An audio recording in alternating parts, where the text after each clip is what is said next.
This is Mike Corey from ESPN, and you're listening to the Sports Objective Podcast, the unofficial podcast of the Pirates.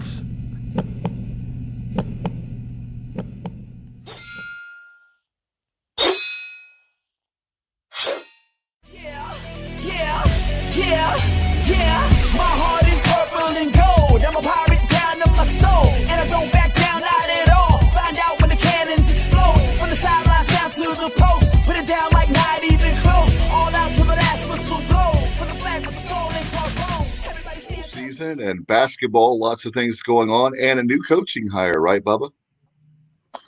Absolutely. Love talking Hokie athletics with this guy. We have him on numerous times in the past. Welcome back into the program. And the play-by-play voice of Virginia Tech, Jon Laaser. John, how are you? I'm doing great, guys. Always a pleasure to be with you. Absolutely. I guess the first things first, you guys have a new coach, and I think he was introduced yesterday. Can you tell us about that and how things went? Yeah, I thought they went about as well as they possibly could have, and maybe even better than that. Honestly, Brent Pry, who served as a graduate assistant here back in the mid-'90s under Coach Beamer and Bud Foster, and has obviously gone on to do tremendous things in his career. He said and did all the right things. You know, it's not just saying that you understand what it is to be a Hokie and the fit here. You certainly have to be sincere about that, and people will realize, like they did with Brian Kelly, if you're not.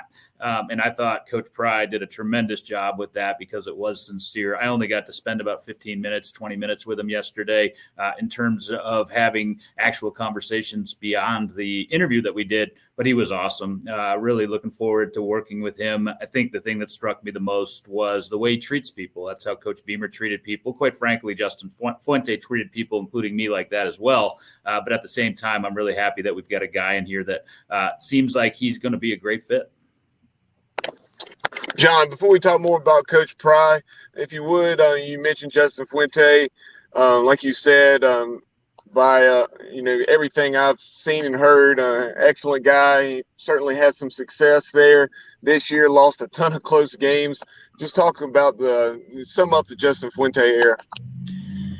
Well, it got off to a great start, obviously. He inherited a lot of Coach Beamer's players when he got here in 2016, but the missing piece was the quarterback, and he was able to bring that in with Gerard Evans, who was the top junior college transfer quarterback, and they won 10 games and won the Coastal Division and were within a touchdown of winning the ACC, and everything was great. And then, unfortunately, after that season, you had early departures to the NFL. Isaiah Ford went, Bucky Hodges went, and most surprising of all, Gerard Evans went. And it really hasn't worked out for any of them. Isaiah is still playing in the league and love to see that, but still think he could have benefited from another year. And that really set the offense back, particularly at the quarterback position, because you had a stacked defense coming back the next year with the Edmonds brothers and countless others that have gone on to play in the NFL. And that started a chain reaction where it was kind of every other year. The defense was really strong in 2017. The offense struggled, and you were an average football team. In 2018, it went back the other way. You had, again, some early departures, including both of the Edmonds brothers, and the defense was really poor, leading to the departure of Bud Foster, and that kind of threw it into tumult. And you weren't able to recruit as well as you normally did, and some of those relationships weren't that good. But then you did a staff retool going into 2020. That team was going to be really, really good, and unfortunately was impacted at the absolute worst time in the absolute worst way by COVID. And when we reflect on it in hindsight, that's going to be the pandemic is what killed the Justin Fuente era, honestly, because then you rolled it into this year and you had some departures due to that.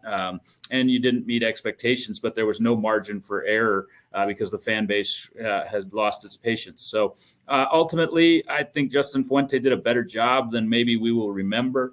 I will remember him as just an awesome guy, a phenomenal friend, and our relationship on a personal level won't end here.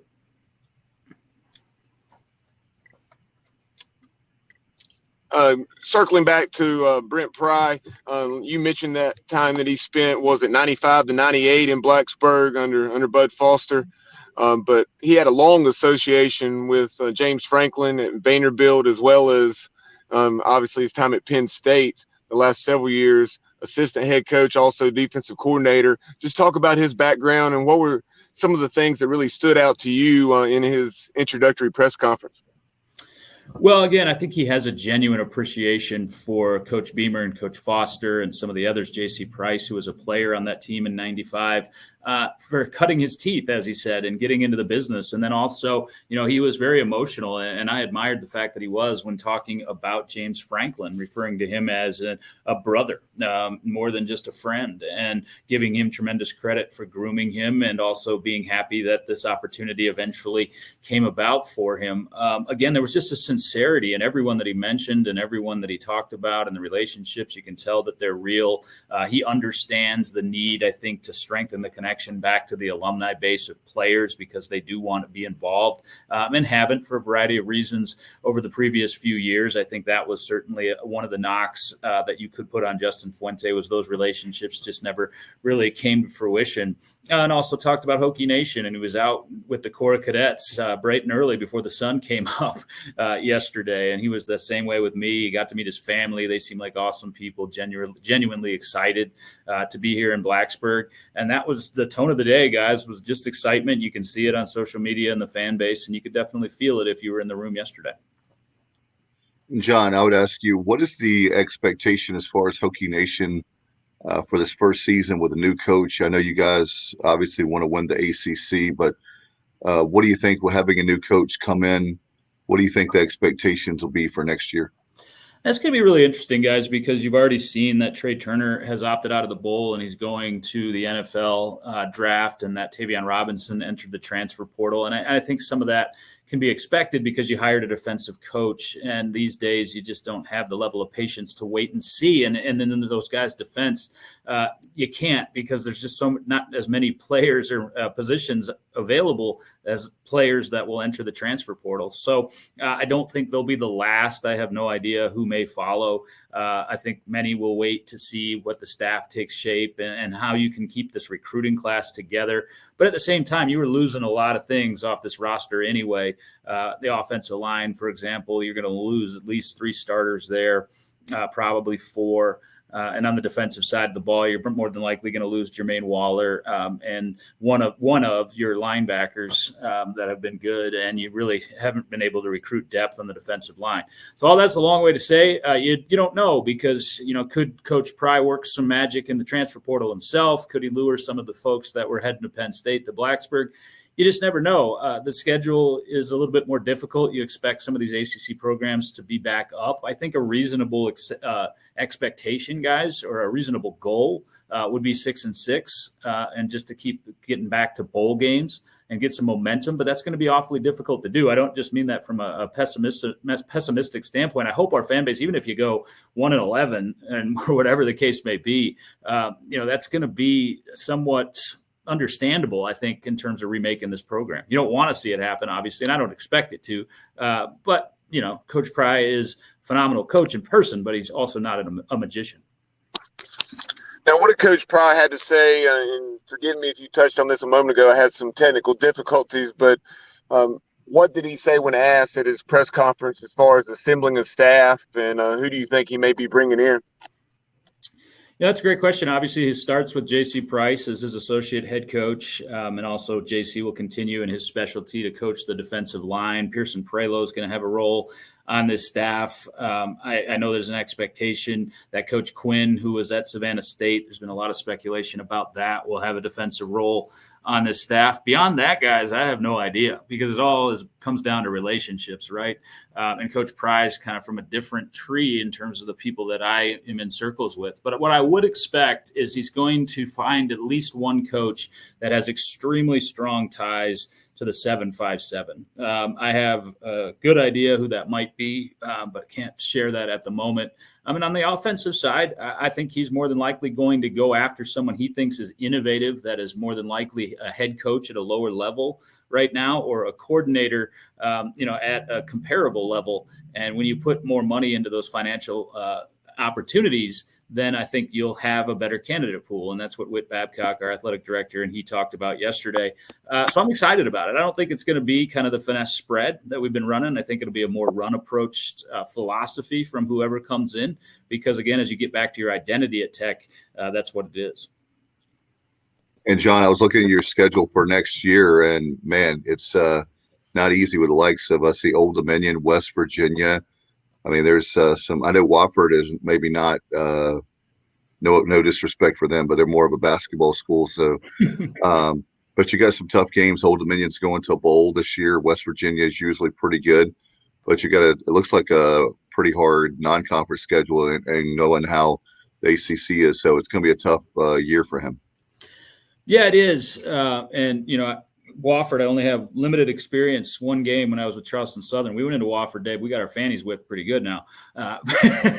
And fighting Mike Youngs, they're going to be fired up for that game. But you're absolutely right. There's no gimmies on the schedule. I think, though, what you look at is potentially most of the Coastal Division, save for Pitt, is going to be in the same situation that you are, because shocking news last night that Bronco Mendenhall stepping aside as the head coach at Virginia. That roster also is going to have some churn, and I think Brennan Armstrong probably out of there. Miami, it's looking like Manny Diaz is on short time based on what you're seeing reported from very reputable folks in the business. And, of course, David Cutcliffe is no longer at Duke. So the whole coastal chaos is going to be happening. So whichever coach can get their footing the quickest, or maybe inherits the best roster, will have an opportunity. But Pitt, meanwhile, is up there licking their chops. But my point is, there might be 3 or 4 wins for you there. And Wofford, you put your FCS opponents there. Not that they couldn't beat the Hokies, and ODU, you'd like to think you can still take care of them, unlike the last trip. Not sure why you guys made me think about that tonight. No, just kidding. So there will be some opportunities, and there's definitely going to be some tough ones too. I have a sidebar for you really quick. Outside of Virginia Tech, with Wake and Pitt having the ACC championship on Saturday, who do you like in that game? You face those guys, so who do you like? I like Pitt, to be honest with you. I haven't seen as much of Wake, so maybe that skews me a little bit that way. I really like the job that Dave Clawson has done, of course, and I like Hartman, and I like the pace at which they operate their offense. But Pitt, when they play to their potential, is really, really good. Kenny Pickett is phenomenal at moving the pocket, extending plays. He's got tremendous arm talent. He has the receivers finally to exploit that. You'd like to see them do a little bit more in the run game, but they really haven't had to. And defensively, that's a team that defensively they've been up and down, but when they're up, they're really, really good, which they were here at Blacksburg. So I like Pitt in that game, but at the same time, I'll add the caveat, I will not be shocked at all if I am completely wrong. And obviously, it's nice to see that it's no offense to Clemson fans, but no, we can offend Clemson. It's great to not see them there. They've had their shots, and they'll have more. 6 straight titles, I think, or something like that. It's ridiculous, but it's kind of cool in college football with parity this year that ACC championship is not like the Clemson Invitational, as I call it. So it's nice to have 2 new teams in there for sure. As far as speaking of bowl games coming up, Pirates are going to be playing, obviously, in the Military Bowl. You guys are one of the teams we're hearing. Virginia Tech. We've heard Boston College, a few things. But as far as you guys, where are you rumored to? It's funny, all these talking heads, John, you have more knowledge than these guys, but it's funny, these talking heads are automatically that you're definitely going there, and all of a sudden you might end up who knows where. Yeah, honestly, a week ago, we were pretty confident if we beat Virginia, we were going to play ECU in that Military Bowl. That's still very much a possibility. And then the next day, everyone was absolutely positive that we're going to Charlotte to play Shane Beamer, because that, of course, would be intriguing for both fan bases. And I was almost certain that it was one of those two. And then yesterday, right after the press conference with our new coach, I was walking around the halls of the football office with all the staff that will remain to coach the bowl, and they were hearing rumors about the Pinstripe Bowl in New York to play Penn State, which would obviously be intriguing because of where Brent Pry just came from. So I have no idea, guys. That's the long way of saying that. I'm actually kind of rooting for New York just because that's the only one of the 3 we've never played in, or I have never been to, at least. And obviously with the ACC tie-in and being the rich tradition there of Yankee Stadium for baseball. In fact, we have folks in the ECU staff that are big Red Sox fans. So there was a chance that we were going to be obviously in the Fenway Bowl. And I was saying how funny that would be for them. They're Red Sox fans. And it won't be that they're going to Fenway Park for a football game and not baseball. But I It's think funny you mentioned that, Dave, because I spent so many years in baseball, and one of my biggest dreams, of course, was getting to the big leagues and calling games at Yankee Stadium and Fenway, like you mentioned. And I suppose I didn't specify to God that I wanted it to be a baseball game, but honestly, like it would just be as cool to do football. It's even more rare to call one of those there. So yeah, if it's the Pinstripe, fantastic. If it's Charlotte, we've been treated so well by those folks twice already since I've been here that we've been down there. And Duke's Mayo Bowl now, it was the Belk Bowl in the past, and the Military Bowl is obviously awesome just because of the naval tie-ins and staying in DC. So I know a lot of people would love to see ECU and Virginia Tech match up, and if that's the matchup, I think our fans would show up in strong force. one question that Pirate fans I know will sure to ask the man on the street question: any hope that we'll ever have ECU and Virginia Tech back on the schedule together again? Can we find ways to? I know that you and I, there are a lot of people that I'm friends with that went to Virginia Tech. I think it's more of a friendly rivalry. I think things got way too out of hand on both sides in 2018. I'll just be blunt, which is unfortunate. Do you have any? Is there any hope? I'm not holding my breath, but do you think there's any hope down the line that the two schools can work it out to be back together? Well, I would say time heals all wounds, right? And you're right. 2018 was unnecessary and didn't need to happen. And obviously, Tepper's got involved in that. I haven't had that conversation with Whit Babcock about whether or not, he would consider that. He's a rational guy. Generally, I know Pirate fans probably don't view it that way from back in 2018, but he really is. He's a decent person who I really enjoy and call a friend. So, I have no information on that, but I'm with you. I like coming down there. I've got a ton of friends in Greenville. Of course, Mike and Jeff used to be broadcast partners and still talk all the time. I really was looking forward to seeing the new press box after having to endure the previous press box, which was by far and away the worst booth I've ever operated out of. So yeah, you can put me in the category saying I'd love it if it happened, but I just honestly have no idea. Well, hopefully we can work that out sometime soon. I know it'll be a while because of, unfortunately, that's one thing I don't like about football schedules is something like this happen. If it wasn't where it's like usually 6, 8, 10 years in advance, you could probably, if it was a basketball schedule, baseball, you could do that. So, but anyway, we know you got to run here in a couple minutes. Appreciate your time. While we have you left, how about basketball? How are things going there? Yeah, they've got some issues to iron out. I'm confident they're going to. You brought in new point guard Storm Murphy, speaking of Wofford, who is outstanding down there for the Terriers and has had a little trouble, I think, adapting to the physical play, particularly when you stepped out of conference. Memphis kind of pushed us around a little bit. A really good bounce-back performance against another physical team in Maryland in the Big Ten ACC Challenge. So I think they started figuring some of that out. Keve Aluma really hasn't been as efficient thus far as he was a year ago. I think that comes. And when all those things happen, you've been able to develop some of the youth and some of the depth over the non-conference portion as you open ACC play. So you're sitting there at 6-2 and unranked, and you probably need to string together some wins to get into that top 25. But I do think this is a team that's capable of being a top 25 team, and that obviously means you're a tournament team. And they'll have a run of home games here, too, to try to establish some of that confidence. So I think disappointing in Brooklyn, Mike Young would have really, of course, preferred to win one of those two games. His resume builders didn't. But I think, again, it was a nice bounce back to get that at Maryland. And I think this team's in good shape. And it doesn't hurt the fact that you play in a great basketball league like the ACC. So you'll have the chance to play I hear the ACC is down by talking heads, but I don't listen to talking heads. The ACC is always a great conference. I tell you what, if East Carolina, any school would love to be in that conference. So that for sure, and especially when it comes to basketball. So you guys will have the likes of Duke and North Carolina, different teams, Florida State down the road to build your resume, right? Yeah, and they're right. It is down. It was not as down as much as it was last year. And then, of course, the pandemic was very odd. You're seeing some programs that are trying to turn the corner. Boston College, Georgia Tech's getting there. Miami's got some issues right now, of course. Louisville will be a little bit stronger this year, but they've had some issues, of course.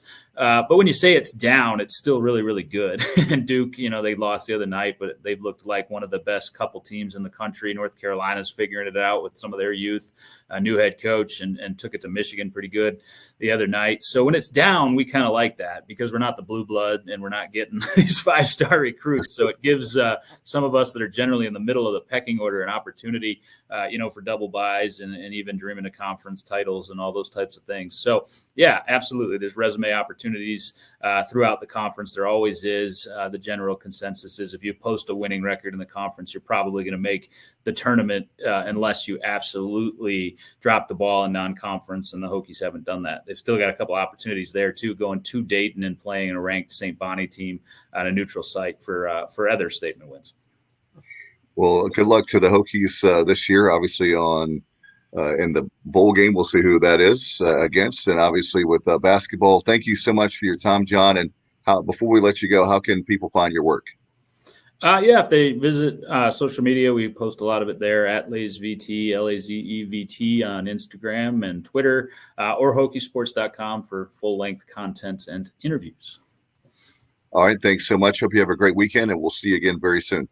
Thanks, Dave. I thought this was Bubba's strongest podcast. No, I'm just kidding. Love Bubba. We missed him. I know he's having some technical issues, so I look forward to talking to you guys again. All right, take care, man. You too. Bye-bye. And that was Jon Laaser, the play-by-play voice of the Virginia Tech Hokies. And I know that, like you said, Bubba's having some technical difficulties. So, Bubba, you back now? We'll see if we have him. Can you hear me? Yeah, we got you now. And wow, I don't know how. That's far and away the worst technical difficulties I've ever encountered with StreamYard. And the crazy thing about it is I was just attempting to restart my phone because I'm sitting at a Chick-fil-A here in Salisbury where I've never, ever had bad service. So I don't know what in the heck's going on, but thank you for carrying that interview once those issues arose. Oh, no problem. In fact, we want to remind fans we're going to be having, obviously, the Sunday before we get out of here, Bubba. I know we have on Sunday we have a bowl show that we're going to be doing, and we'll have overtime as the Pirates for Saturday play Gardner Webb, and that'll be at 3:00 in Williams Arena. Easy for me to say, at Minges Coliseum. Yep, Pirates taking on the Running Bulldogs tomorrow at 3:00, like you mentioned, at Minges. Hopefully, ECU can get to 7-2, and then have North Carolina A&T coming in, and what you would hope would be a win on Tuesday night, but you never know. And this team has an excellent chance to be 8-2 coming to Charlotte to take on a very good Liberty team. Sounds very good. In fact, I'm very excited about hoops. Obviously, big news yesterday with Coach Mike Houston with the contract extension, but Joe Dooley doing very well. And I'm hoping, Bubba, I was thinking about before we had Jon on having that good start with our 6 wins. It'd be nice if we could get another, what do you think, 10 wins, 12 wins? Is that possible between now and the end of the regular season?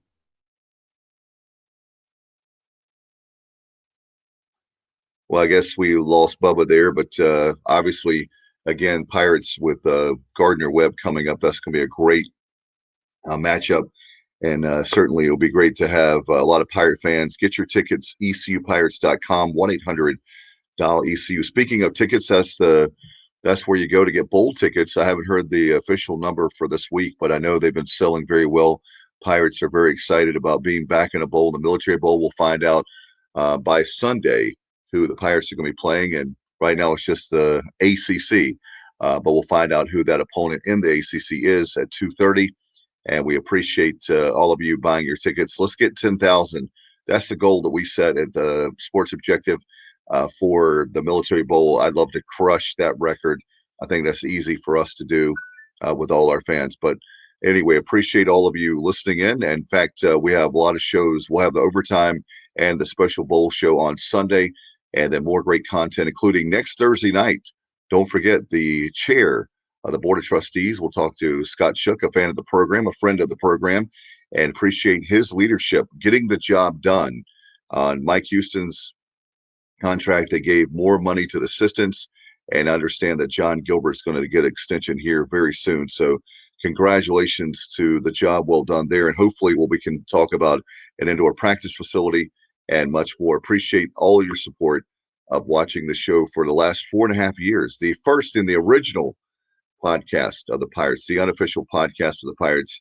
It's right here at the Sports Objective. Appreciate you very much. And we'll see you next time right here. As always, go Pirates.